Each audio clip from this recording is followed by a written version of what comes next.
Então, uma boa noite a todos. Boa noite. É um imenso prazer, com alegria que nós estamos aqui. E essa troca que o Genir falou acontece há muitos anos, né? Nós realmente nos sentimos co-irmãs, né? Fraternidade, mãos unidas, tem um traço de união muito forte. E será um prazer, né, nos encontrarmos com os irmãos lá na nossa casa. Bom, a nossa fala de hoje tem o título A Instalação da Era Nova nos Corações. Esse título foi tirado de uma mensagem desse livro. É Em Nome do Amor, a Mediunidade com Jesus, na psicografia do Divaldo Pereira Franco, através do Bezerra de Menezes, Espírito. E é uma fala, uma mensagem do Bezerra que tem esse título, A Instalação da Era Nova nos Corações. Então nós nos baseamos neste livro aqui para a nossa fala. Então, nós sabemos que levou milênios para que esse cenário que nós conhecemos aqui na Terra tivesse essa beleza que tem hoje. Pássaros no céu, o céu azul, as nuvens. Foram milênios, né? Naquele trabalho, nas entranhas da Terra, preparando para que nós pudéssemos fazer as nossas primeiras encarnações aqui neste plano. E isso foi bem depois, milênios depois, daquele período em que tiveram aqui animais imensos. Depois desta fase, ainda levou bastante tempo para que nós tivéssemos as primeiras encarnações, visando a evolução, porque tudo começa do pequeno para o grande, do primário, né, para o progresso. Então Deus, nosso Criador, aquele que criou tudo que existe, que nós estamos ainda percebendo, nós não conseguimos mensurar o tamanho do universo, nós estamos, né, engatinhando ainda, mas tudo que a gente vê é maravilhoso, é grandioso. Então a nossa trajetória aqui começou muito tempo atrás. E é interessante que lá no início das nossas primeiras encarnações, nós cuidávamos unicamente da nossa sobrevivência física. Estávamos apenas cuidando do nosso corpo, da nossa sobrevivência. Mas há um período que é registrado por dois fatos. O primeiro é que, como é que nós sabemos como vivíamos naquela época? Porque ficou registrado nas entranhas da Terra a sua história. Então, nas escavações, aquelas ossadas que foram encontradas ali entre 14 e 15 mil anos, encontraram um osso que provavelmente foi quebrado, mas foi cuidado. Pela primeira vez encontraram um osso que foi cuidado. O que isso significa? Para os antropólogos, aqueles, né, que trabalham com isso, que naquele momento, naquele período, nós começamos a ter cuidado uns com os outros, a não se preocupar só conosco mesmo, com a minha sobrevivência, mas passamos a ter cuidado. Então, se aquele osso foi regenerado, alguém cuidou, porque aquele ser não conseguiria andar e foi cuidado. E foi interessante porque nesse momento, 14 mil anos, 15 mil anos atrás, é registrado as primeiras expressões de arte que foram encontradas, né, nas cavernas, aquelas pinturas imensas, né, daqueles bisontes, dos animais. Ali, conjugando, né, começou a crescer em nós a sensibilidade. Então, é um período muito significativo para as nossas primeiras encarnações aqui. Fomos sendo sensíveis ao outro e expressando através da arte aquilo que nós carregávamos, os sentimentos, né? Então, tudo é um progresso, tudo é uma evolução, se a gente for olhar a história atrás. Então, tem uma expectativa, uma intenção na nossa vinda aqui na Terra. O melhoramento contínuo. E a gente vai percebendo isso pela história, pela ciência, por tudo que nós já conseguimos agora. Há um progresso. Embora muitas pessoas dizem que as coisas estão pior. E não é bem assim. Não é bem assim. Então, com o avanço das ciências, descobrimos a história da Terra, que está demarcada nas suas entranhas. Removendo, né, procurando escavações, vamos encontrando como é que nós vivíamos em determinada época, pelos objetos, pela sociedade que formava. Então nós vamos nos conhecendo. Assim como a Terra tem a sua história encravada nas suas entranhas, nós, espíritos imortais que somos, temos também a nossa história encravada em nós, das nossas diversas reencarnações. Então nós somos hoje o produto, o fruto das nossas outras vivências. E temos isso em nós. E se olharmos para trás, quando a gente fala os homens das cavernas, lá no Paleolítico, no Neandertal, o que isso tem a ver conosco? Tudo, nós iniciamos assim. Então, ao invés de nós dizermos, eles viviam daquele jeito, nós podemos dizer, nós vivíamos dessa forma. Nós já vivemos assim. Porque todo espírito começa, né, simples, ignorante, para desenvolver as nossas potencialidades, as nossas capacidades, a nossa inteligência, tudo para ser desenvolvido. Então, nós já tivemos naquele período, agora estamos vivendo nesse. Então, a nossa Terra já teve num estado primitivo, agora nós estamos vivendo o estado de provas e expiações.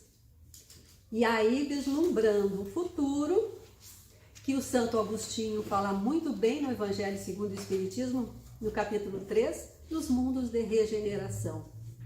É muito bonito, muito poético quando ele começa a dizer o que são os mundos de regeneração. Ele diz que quando nós observamos o firmamento e vemos as estrelas e vemos tudo que existe de belo lá no alto, nós podemos imaginar que aqueles mundos que estão lá, um dia poderemos nós estarmos lá. Aí ele fala o que é o mundo de regeneração, que seriam os mundos intermediários entre os mundos de prova e expiações, onde nós estamos, e os mundos felizes. E o mundo de regeneração, segundo ele, fala ali no capítulo 3 do Evangelho segundo o Espiritismo, há muitas moradas na casa do Pai, ele diz que nesses mundos ainda tem toque do mal, mas o bem já predomina. Nós ainda habitamos corpos físicos, matéria, mas já temos o anseio, o desejo do bem. Então, o bem já tem uma predominância nesse mundo, né, entre os mundos felizes e o mundo de prova e expiações. E nós estamos nesse processo. As coisas, né, não terminam assim abruptamente. Não, aqui terminou uma fase, parou aqui nesse ano tal e aqui vai começar outra fase. Não. Tudo na nossa história, se a gente for ver, tudo se mistura. Uma fase ainda está na outra fase, até que a outra predomina sobre aquela, e assim nós vamos nos desenvolvendo. Né? Então, depois daquela fase que tivemos lá habitando as cavernas. Depois nós tivemos as fases mais das civilizações grandiosas que deixaram rastros de cultura aqui, né? Então nós vamos caminhando, chega no tempo ali das grandes navegações. No passado distante, a gente era muito distante. A gente nem tinha ideia que no outro lado do oceano existia seres humanos. A gente nem sabia. E com as grandes navegações, naquele período, os países, os continentes foram se aproximando. E agora, na fase que nós estamos vivendo, nunca teve tanta relação, comunicação. A tecnologia nos leva a falar agora com alguém. Se eu tenho um primo lá no Japão, eu posso falar com ele agora. As notícias são num instante. Então, aquele passado nosso que a gente levava anos viajando de um navio para chegar do outro lado do oceano, isso já ficou para trás. Então, agora é tudo mais rápido. Imaginemos agora, daqui a 100 anos, onde estaremos e como estaremos, como é que está a nossa relação. Tudo é para nos aproximar. Será que nós não percebemos isso? Toda essa grandiosa caminhada que nós estamos fazendo rumo ao progresso, à evolução, é para nos aproximar cada vez mais. E essa aproximação não pode ser só através da matéria. Aí entra o nosso coração. O que vai nos unir e o que vai fazer nós ascendermos para o mundo de regeneração, para o mundo feliz, é o amor, é o afeto que deve unir um dia todos nós, de forma fraternal e de forma em que nós vamos ver, né, só irmãos. Quando Jesus passou aqui, foi isso que ele veio sedimentar na nossa mente e no nosso coração. O amor. Desenvolver as virtudes que nós temos. Então Jesus é o exemplo, é o protótipo de onde nós podemos chegar aqui neste plano. Então, ele é aquela luz, aquele farol. Nós sabemos que temos ainda muitas coisas, né, que mudar, que modificar, mas a vida é isso. A vida, o movimento da vida é para isso, para mudar, para melhor, sair de um patamar para um outro melhor. Então, conforme nós vamos evoluindo, nós vamos ampliando as nossas capacidades, inclusive a nossa liberdade, o nosso livre-arbítrio.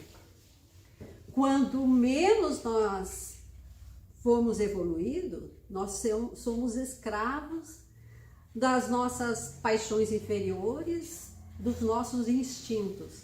Conforme nós vamos evoluindo e as leis divinas vão calando dentro de nós, da nossa mente, do nosso coração, nós vamos tendo uma forma de liberdade a que o Cristo veio nos ensinar. E tem uma passagem do Leon Denis, lá no Problema do Ser, do Destino e da Dor, que ele fala das potências da alma, no item 22, que fala do livre-arbítrio, ele diz assim: para sermos livres, é o que nós ansiamos, né? Todos nós ansiamos por liberdade. Eu quero ser livre. E nós achamos que ser livre, ter liberdade, é fazer o que a gente quer. Mas será que o que eu penso da vida, das pessoas, a minha relação é a correta, é a certa? Então, a liberdade nossa, né, é aquela em que nós agimos conforme as leis divinas. E nós temos imensa dificuldade de atender às leis humanas. Imagina as leis divinas. Então, todos aqueles grandes missionários, sem falar no nosso mestre, eles atingiram esse patamar de missionários em que nós admiramos. Nós muitas vezes oramos para que eles nos auxiliem, porque eles tiveram, né, o despertar e realizar com a sua passagem aqui dentro das leis divinas. Então nós sofremos conforme nos afastamos das leis divinas. Nós somos mais felizes na nossa intimidade quanto mais nós nos adequamos à lei divina, porque a lei divina é amor. Deus só quer o nosso bem. Deus, tudo que Ele promove, físico, na nossa intimidade, é para o nosso bem, é para o nosso crescimento, é para a nossa evolução. Então o Leon Denis fala do livre-arbítrio e ele diz assim: para sermos livres é necessário querer sê-lo e fazer esforço para vir a sê-lo, libertando-nos da escravidão, da ignorância, das paixões baixas, substituindo o império das sensações e dos instintos pela da razão. Isso só se pode obter por uma educação e uma preparação prolongada das faculdades humanas. Allan Kardec fala lá na questão 917, tem uma pergunta, né, que os espíritos fizeram, e ele fala no final ali, sempre ele faz uma observação, né, depois da resposta dos espíritos, e ali ele fala que sem a educação moral, né, nós não vamos ter uma sociedade como nós imaginamos, como nós desejamos. Ele fala da educação moral, da educação do caráter, que começa no lar. Então, sem a educação moral, nós não vamos atingir esse patamar que nós queremos, uma sociedade mais justa, uma sociedade fraterna, onde todos se auxiliem e se veem como irmãos, sem a educação moral. Então, o Leon Denis aqui fala também, né? Então, ele coloca alguns itens que é necessário nós trabalharmos aqui para atingir esse patamar. Primeiro, libertação física pela limitação dos apetites. Limitação física. Sabermos o que comer, o que beber. Todas as sensações físicas, né? Então, o que ele diz aqui é nós limitarmos para que se sobressaia em nós o que nós somos, espíritos imortais, sabendo utilizar a matéria como um instrumento de aperfeiçoamento e crescimento espiritual. Então, limitar. Libertação intelectual pela conquista da verdade. Então, essa é uma busca que Jesus se referiu também, né? Que nós deveríamos buscar a verdade, que a verdade é nos libertar. A verdade do conhecimento que ele trouxe, da imortalidade da alma. Ele não fez apenas uma teoria. Jesus demonstrou a imortalidade da alma. Quando ele ressurgiu, né, ficando 40 dias e 40 noites com os apóstolos, dando força, dando ânimo, porque sabia que a trajetória deles não seria fácil. Mas ele demonstrou isso, a nossa imortalidade. Então, essa realidade deve ser a base das nossas atitudes. Eu sou um espírito imortal, vou viver sempre. Que atitude eu vou ter agora diante das coisas que se apresentam na minha vida? Então, nós temos que ter essa realidade na nossa vida, até para tomar simples decisão. Porque tudo vai ter consequência. Das mais pequeninas coisas até as maiores.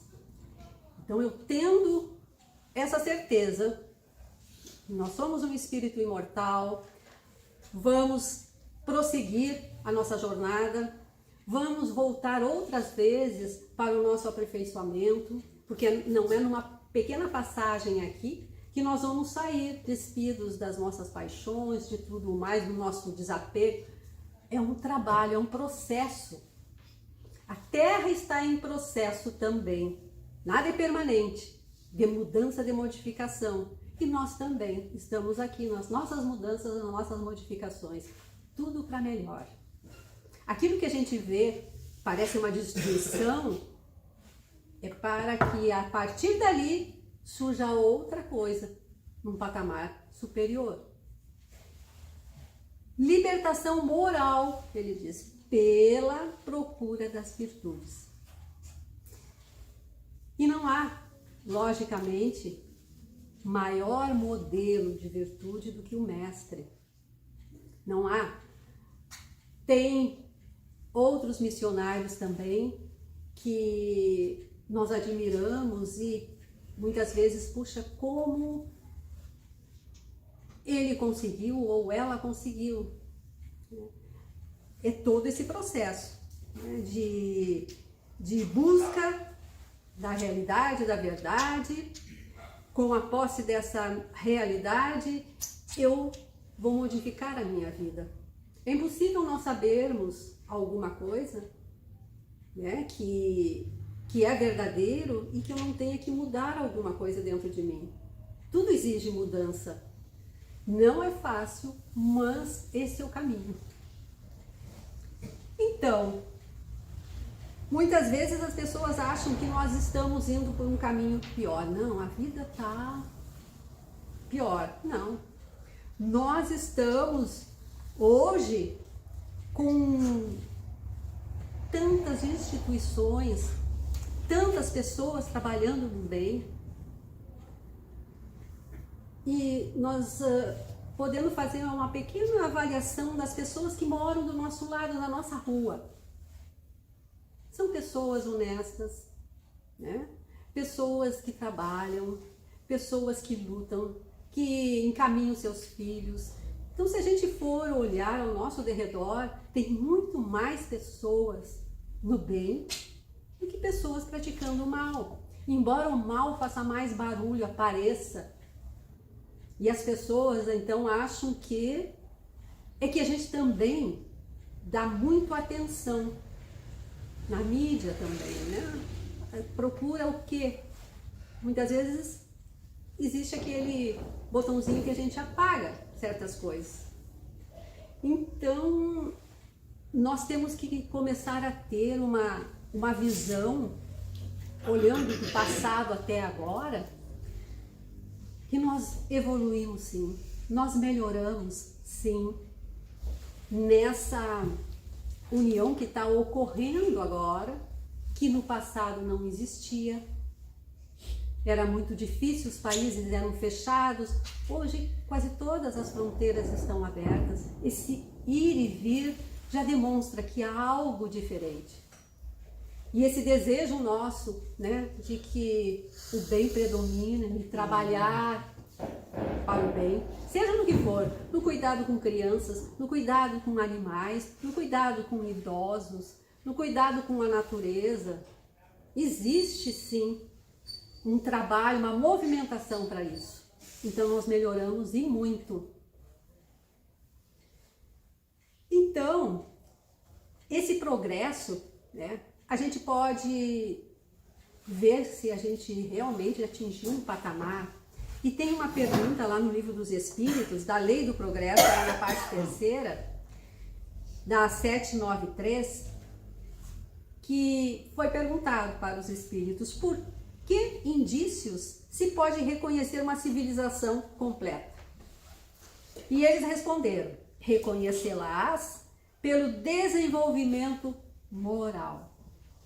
Credes que estáis muito adiantado, porque tendes feito grandes descobertas e obtido maravilhosas invenções, porque vos alojais e vesti melhor do que os selvagens. Todavia, não tereis verdadeiramente o direito de dizer-vos civilizados, senão quando de vossa sociedade houveres banido os vícios que a desonram e quando viverdes como irmãos, praticando a caridade cristã. Então, nós estamos a caminho. Nós então podemos dizer, como diz aqui, somos uma sociedade desenvolvida, mas vamos ser realmente civilizados quando não tiver nenhum vício mais e nos entendermos como irmãos, praticando a caridade cristã. Né? Olha a resposta que os espíritos deram. E lá na 799, Kardec pergunta de que maneira pode o espiritismo contribuir para o progresso, já que o progresso é a meta, progredir é a meta, em todos os sentidos. De que forma o espiritismo pode contribuir para isso? Destruindo o materialismo, que é uma das chagas da sociedade. Ele faz que os homens compreendam onde se encontram seus verdadeiros interesses. Deixando a vida futura de estar velada pela dúvida, o homem perceberá melhor que por meio do presente lhe é dado preparar o seu futuro, abolindo os prejuízos de seitas, castas, cores.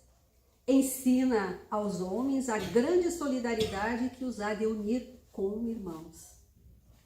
Então, se nós vamos imaginar uma sociedade melhor, não tem como não imaginar todos dando as mãos, como irmãos. E nós estamos a caminho disso. Então, conforme vamos evoluindo, vamos atingir um estado mais feliz, o que será estado permanente no futuro. Nós estamos trabalhando para isso. Então, aquilo que nós vemos hoje e achamos que é ruim, vai melhorar, vamos crescer, vamos evoluir. E para nós encerrarmos, nós vamos ler a mensagem do Bezerra de Menezes, através da psicografia do Divaldo, que nós retiramos o título da fala: A instalação da nova era nos corações. Então, permitam-me ler. Nós que nos comprometemos em tornar melhores os nossos próprios dias, deveremos avançar semeando bênçãos e distribuindo consolações. A humanidade necessita mais de exemplos dignificantes do que de palavras retumbantes. A nova era está sendo instaurada nos corações, não ao toque de trombetas e clarins, mas ao suave canto da fraternidade e da compaixão. Que saibamos manter a nossa compaixão em relação àqueles que não nos entendem e até nos perseguem e mesmo nos caluniam, compreendendo que são nossos irmãos de jornada, que estão na retaguarda, necessitando da mão amiga e solidária para sair da concha do ego em que se clausuram. Filhos da alma, sabemos das dores que muitos de vós experimentais. Ouvimos as vossas rogativas no momento de solidão e de abandono. Acercamo-nos de vossos sentimentos para acariciar as vossas almas, balbuciando na acústica do coração: tende bom ânimo. Nunca deserteis da luta de autoiluminação. Não vos permitais o desânimo nem o desespero. Cultiva a paciência. Confiai em Deus e a Ele entregai os problemas e desafios que não podeis solucionar. Deus é amor. Por isso que vos enviou os missionários da luz através dos milênios, para que conhecesse os caminhos, e nos mandou Jesus para ser o próprio caminho.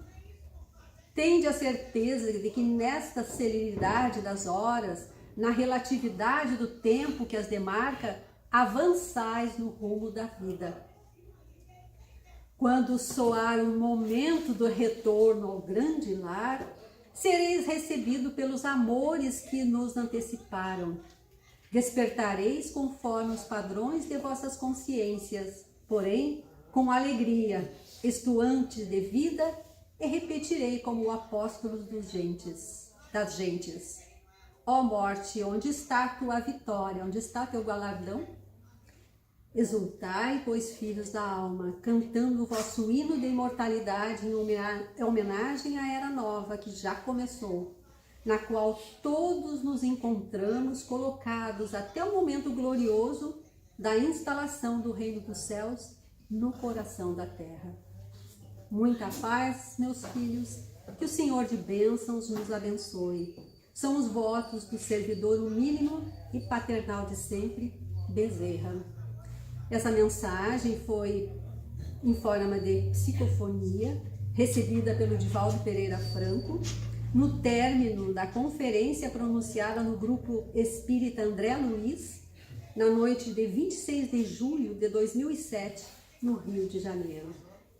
Então, que possamos manter o nosso coração em paz e seguirmos as instruções do nosso Mestre Maior, para que a gente possa ter a imensa gratidão de estarmos aqui rumo a uma era nova, uma era onde todos nós vamos nos ver como irmãos.